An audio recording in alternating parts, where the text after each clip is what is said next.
The first thing, and your very first rule, is on belief. Yeah. Which is such a big thing for an author, to believe in themselves. Can you talk about a little bit about your experiences with self-belief? Yeah, I mean, I think I spent a lot of time telling myself I was not a creative person.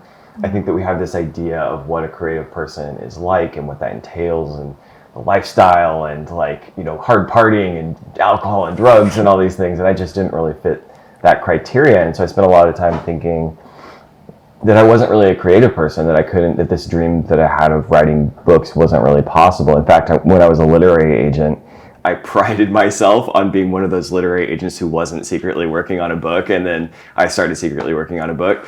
And so I think that a lot of people get trapped in this idea of not believing in themselves and the possibility of what their book can be.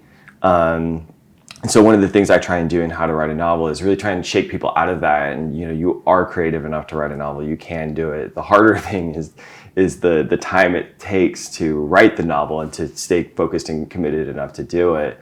But the first thing is just believing that it's possible and shaking your preconceived ideas about what a creative person is like. And you mentioned that when you wrote your first novel and the first JACOB WONDERBAR book, right. You had a full-time job, or more than full-time job, totally. As you put, Yeah, I was a literary agent at the time, and the first novel that I wrote was not JACOB WONDERBAR. It was a different novel for adults.